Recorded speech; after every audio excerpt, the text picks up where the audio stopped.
welcome to the Badass Breastfeeding Podcast. This is Dianne, your lactation consultant.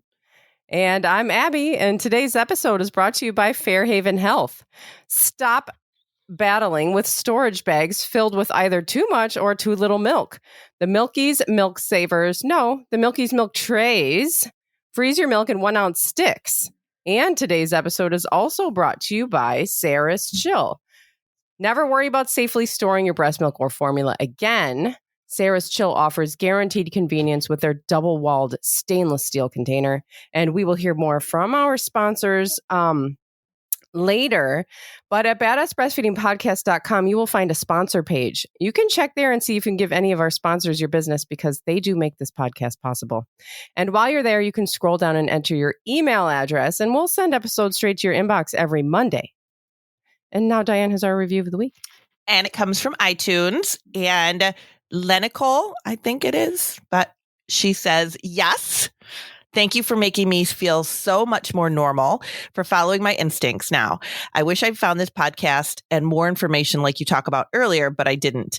I feel more confident and less alone in a world where sleep training is less taboo than keeping your little one close. And thank you so much. I'm glad you found us, first of all. And thank you so much for taking the time to leave us a review. We really appreciate it so much. And I totally agree with you. I feel like it is.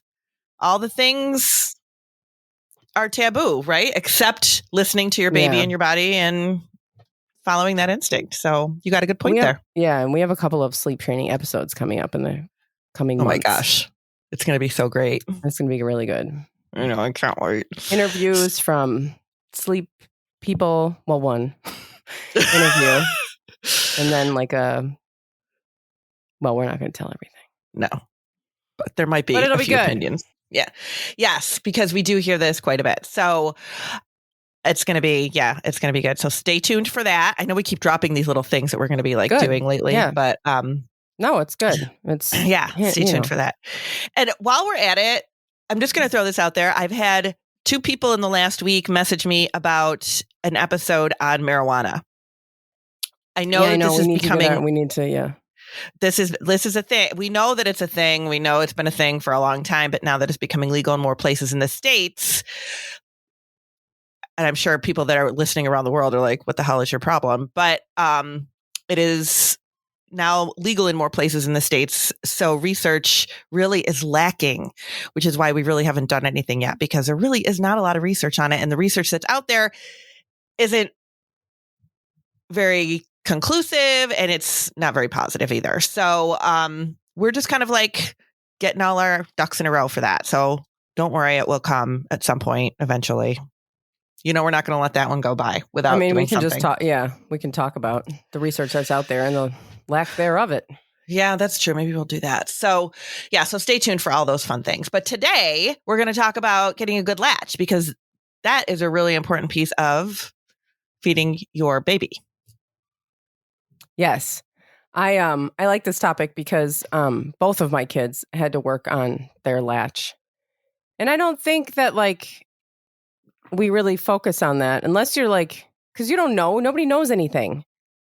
We know nothing. And they're not in the hospital, they're not, I don't know. She didn't tell me any of the things that I later learned, Yeah. about how to latch your baby. And if they're not latched right, they're not going to be getting very much milk out. And it doesn't mean there's something wrong with you or your milk supply. It's that the baby isn't properly latched on. And they need help. They just got here. Yeah, they absolutely need help. But as you're talking, it's making me think about my experience in the hospital. And you only had one hospital birth and then you had one home birth. So for your home birth, obviously, you didn't have a lactation person, right there, like the hospital does. But when I had my kids, my first one, they were both hospital births. My first one, I remember the lactation consultant. No, I don't even think she was. I think she was just a nurse. She came in to help me, and she was very helpful and very nice. And I had zero idea of what I was doing. And she did help me. When I had my twins, I never even saw anybody. So there's a lot of people, I'm sure, who never even see anyone in the hospital. So how do you know that your latch is good or bad? Yeah, How do you even know?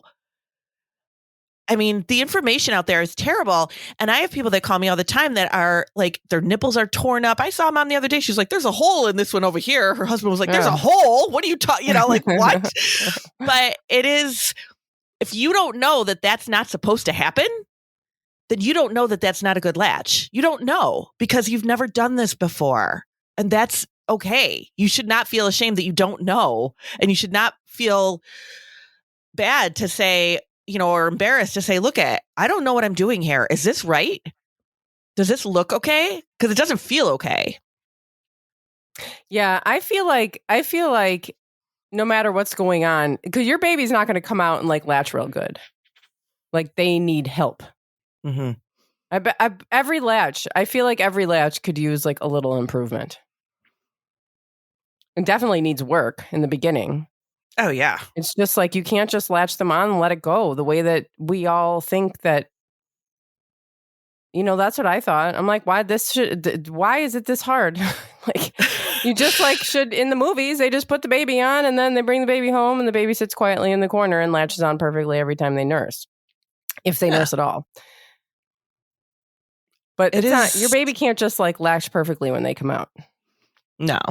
And then, then you might perfect that latch and it might be perfect, quote unquote, perfect for a couple of weeks. And then you got to switch it up again. Like that's not uncommon that as babies change, the latch changes as well. It changes with them.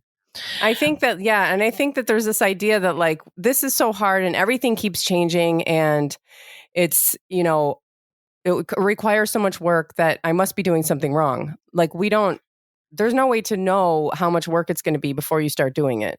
Because if you knew, you wouldn't do it. Right. And so when you're in it, you're like, oh my God, this is so much work. And that doesn't mean that something is wrong with you. It's just, that's how much work it requires. And that's why we should have, a village of people around us supporting us. But we're all by ourselves without information. And it makes it even harder. It does. So, I mean, if you're listening, obviously you're listening if you're hearing me say this, but thank you because you're already doing what like trying to get the information.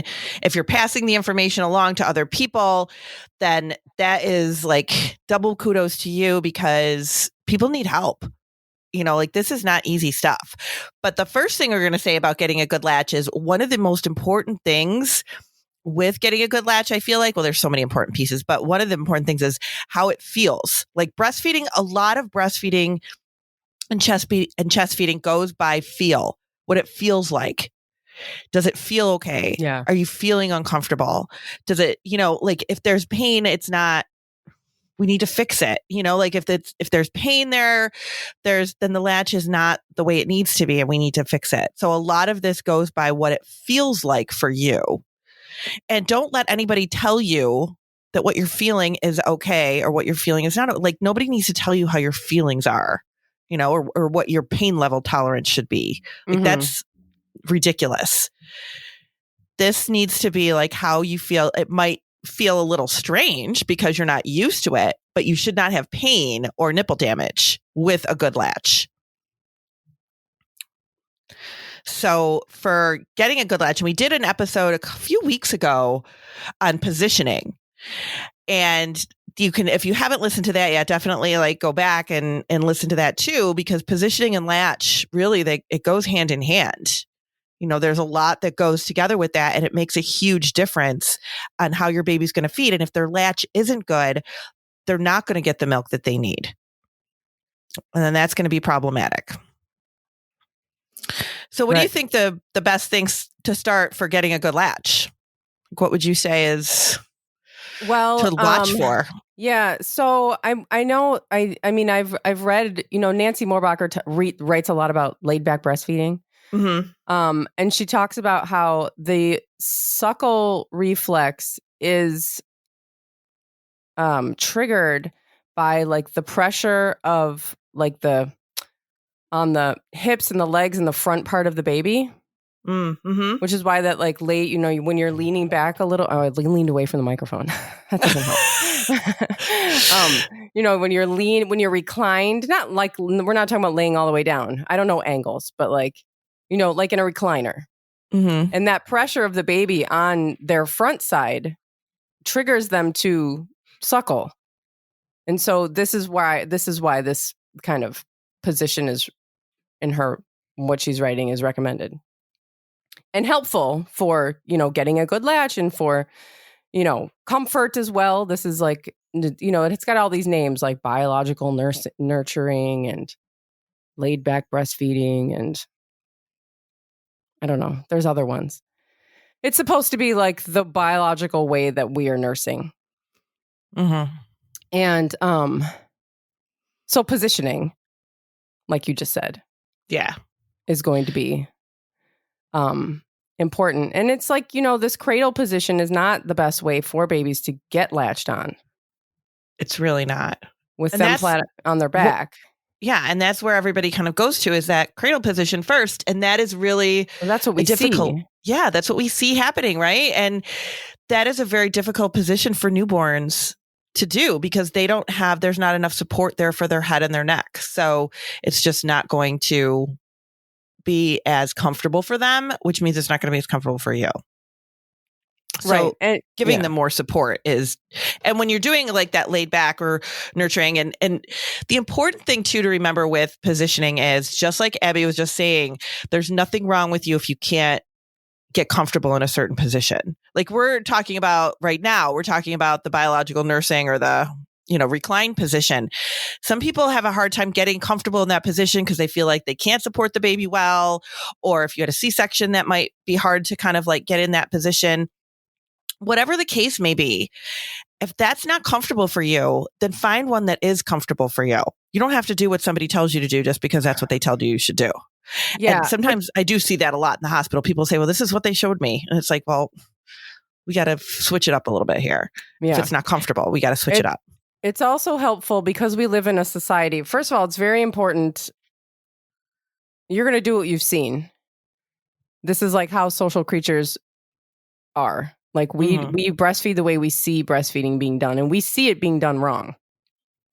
So me sitting here explaining to you what laid back breastfeeding is doesn't help you at all because you need to see it.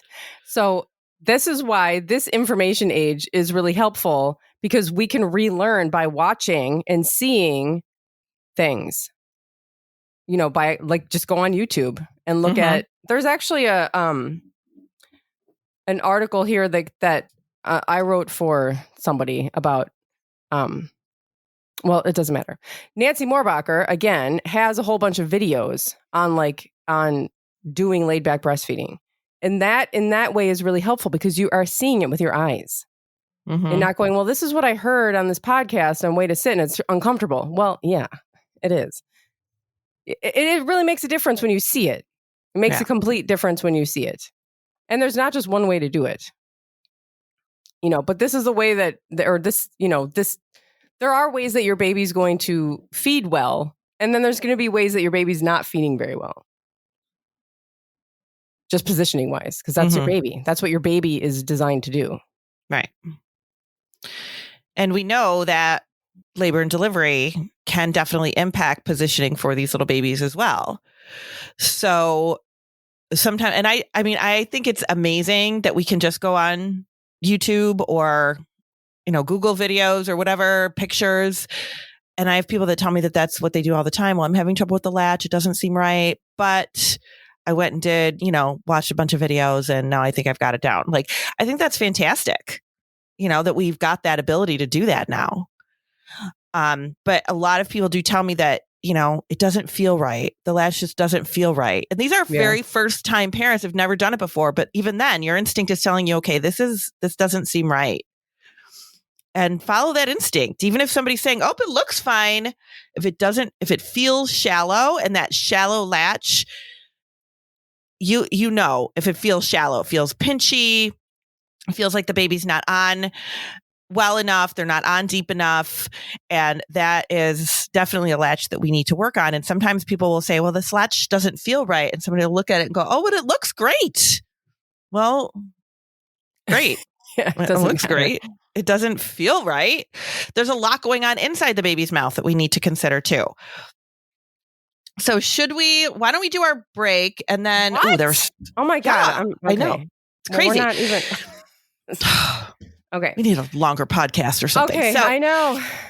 And then there was definitely a couple things, but one of them I just forgot. So I'm going to try to remember it again. And then we'll get down to like actual practical. Here's how you work on your latch. I know. Because everybody's waiting for that. We'll be right back. Today's episode is brought to you by Sarah's Chill. Never worry about safely storing your breast milk or formula again. Sarah's Chill was invented by a mom for moms and offers guaranteed convenience with their double-walled stainless steel container. A little bit of water and ice is all you need to keep your breast milk or formula safe for 20 hours. No more lugging around chunky coolers and dozens of containers. You can pump and double pump all day into one sleek container. The chillers are dishwasher safe, airport friendly, and last a lifetime. Use it for wine, coffee, and any of your favorite beverages or even snacks when you're done breast or bottle feeding. Head over to Sarah's Chill, that's CERESCHILL.com, or check them out at Sarah's Chill on Instagram for more details. And be sure to use code Badass Breastfeeders 25 for 25% off of your purchase. That's Badass Breastfeeders 25. And today's episode is also brought to you by Fairhaven Health. Are you tired of defrosting breast milk from your storage bags only to find that it's too much or too little milk? What if you could defrost the exact amount of milk you need every time? The Milky's milk trays look like regular ice cube trays, but have 16 semi-cylinder cavities that each hold 1 ounce of milk. When it's time to feed your baby or prepare bottles for the day, just pop however many breast milk sticks you need into any type or brand of bottle. Nothing wasted. No extra breast milk left over, tempting your caregiver to overfeed your baby and blow through your precious stash. Once the sticks are frozen, just transfer them to a freezer bag, freeing up the milk trays for your next batch of breast milk. And they come with lids so that you can stack them, which will free up space in your freezer. They're reusable, environmentally friendly, made with food-safe plastic, and can be used for baby food later on. No BPA, phthalates, or dyes. Check out the Milky's milk trays at fairhavenhealth.com. That's FAIRHAVEN health.com. And use code BADASS for 15% off of your purchase. And these sponsors and their promo codes can be found in the show notes under this episode and at badassbreastfeedingpodcast.com. And at badassbreastfeedingpodcast.com, you can also find our breastfeeding resources, all of our other episodes, and information about scheduling your very own one-on-one online lactation consultation with Dianne. And we'll talk about Latch. Yes, Latch. I remember doing Latch with Jack early on, and I don't even know why. I can't remember with him what was going on. There were so many things going on with him. But I remember learning how to like do the C hold with my breast and compress my nipple a little, like make it kind of flat like a burger. Yep. And like rolling it onto his bottom lip, kind of opening his mouth wider and then putting it all the way in, which helped. And then once it was in like that, I would pull his lips out a little to make them cover a little bit more of the areola, which would help when he started suckling to get more of it into his mouth. And then I did the same thing with Exley when he was not gaining weight. And that, working on his latch, doing that, and with breast compressions, like using some breast compressions while he was eating, he started gaining weight. I'm glad you brought up the thing about the lips because that comes up a lot. And first of all, if the bottom lip is tucked under, which is pretty common, like some babies will kind of like suck the nipple in, or depending on the positioning, their mouth might not be completely open, or they might not be open very wide. And that bottom lip can kind of get tucked under, and that can cause like that frictiony pain. And can be painful when you're nursing. And a lot of times I'll, just kind of like adjust that lip for the mom and the baby. And they'll go, oh, that feels so much better. Like it's, it made a huge difference. And then people will ask me all the time, like, but the top lip doesn't flare. Does that mean they have a lip tie? But the bottom lip isn't flared out. Does that mean that there's a tongue tie? What if you just have to fix them? Just pull it out. You just have to flare it for them. Babies don't know what they're doing. They don't know how to do that. And sometimes the positioning depending on what position your baby is in, their lip is going to look more flared out than it did in the position you did the last time. So all you have to do is just fix the lip. It's not that big a deal. And it doesn't mean that there's something wrong with your baby if you have to flare his lips out. Eventually they'll figure out. They don't know how to do that. Yeah, they don't. And if you pull it out and you get them used to that feeling, they will start to do it. Mm-hmm. Absolutely.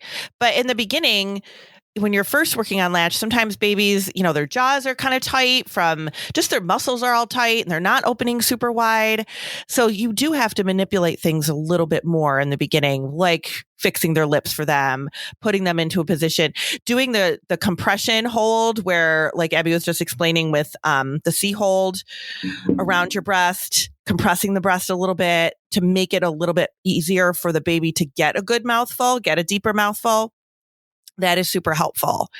And I feel like sometimes parents don't realize that they do have to compress their breast or they do have to help the baby quite a bit because the babies just can't do it on their own. So that's really important to remember that you need to support them and support their head and neck and support the breast for them and really make sure that they are opening wide and you're getting a good mouthful in there. And that's going to feel comfortable. Like you'll know the difference. If the baby is on deeper, you're going to feel more comfortable.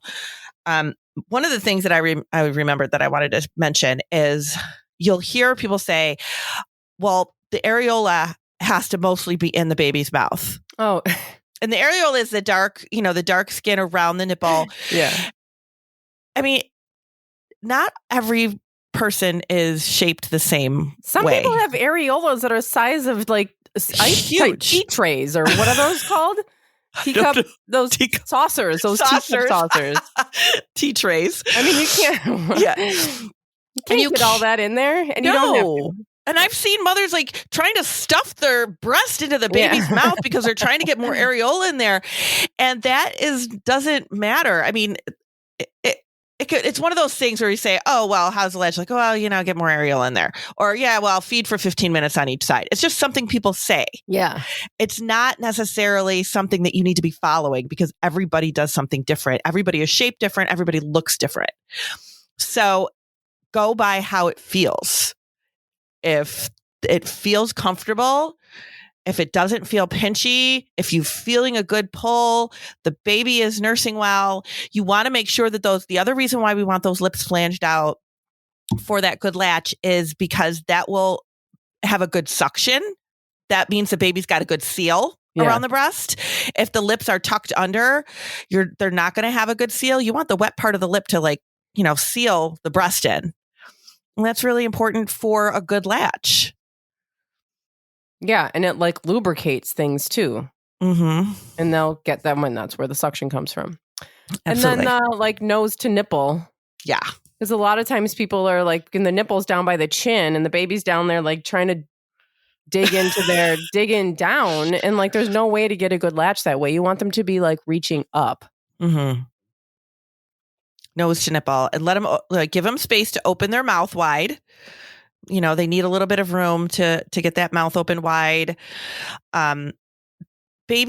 Sometimes babies do some weird things, man. Oh my God. Did you see that post I posted?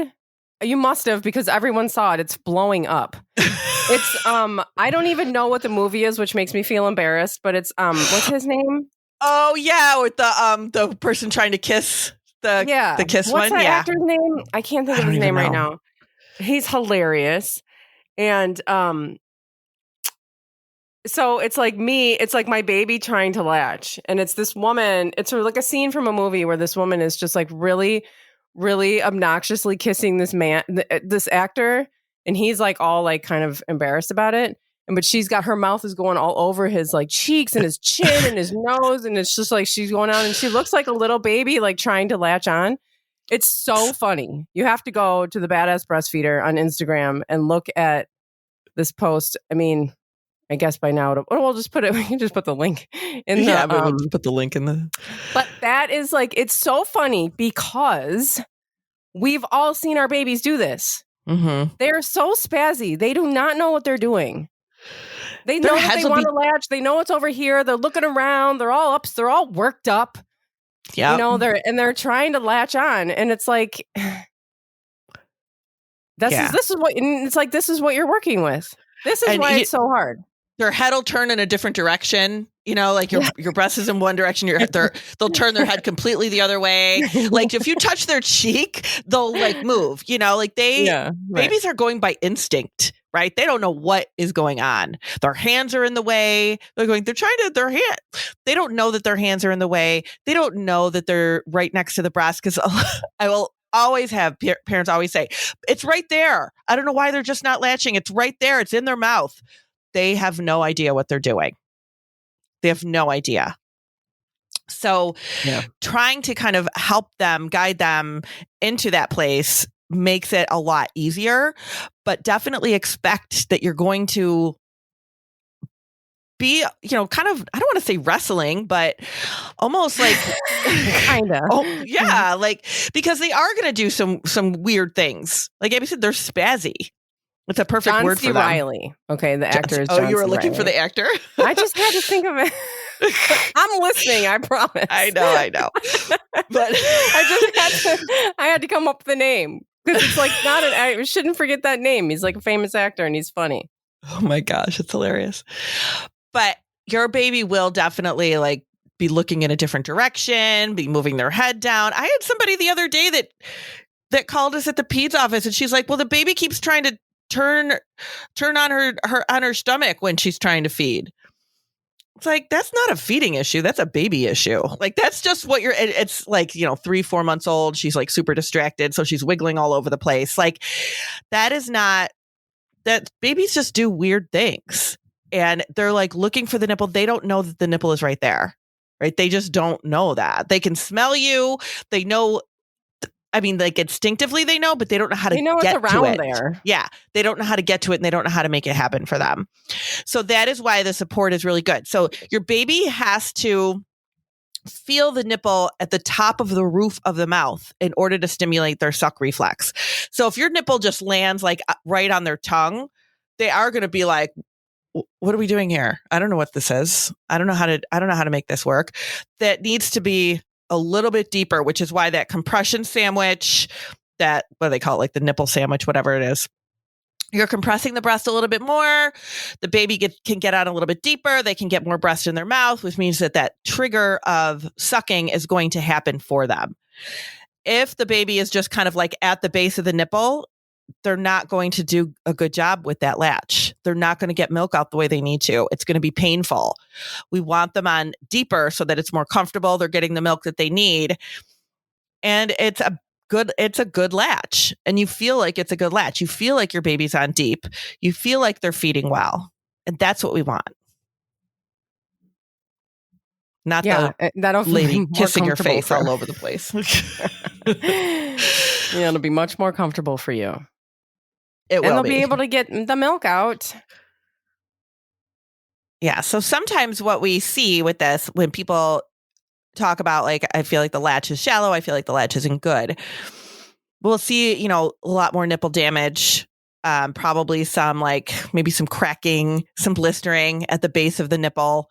And that is very painful. And sometimes it's only one time, you know, like you might feel like you've got this latch down, it's working, you're comfortable, but then it's the middle of the night and you get kind of like you're half asleep and you're not really paying attention and you just pop the baby on, and it's like just one bad latch is enough to cause nipple damage.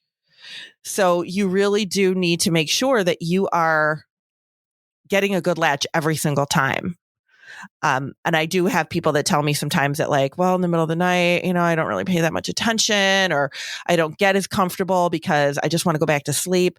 But it's really important that you take the time to make sure that the latch is good, because it will cause pain if it's not. And that's not what we want for you. We want you to have a good latch, and we want your baby to have a good latch. And I mean, they're not going to like, you know, because sometimes I'll also have people say, well, the baby doesn't latch well. Does that mean that you have to retrain them to latch a good, you know, if they're used to latching shallow, are we going to like, is they never going to latch deep?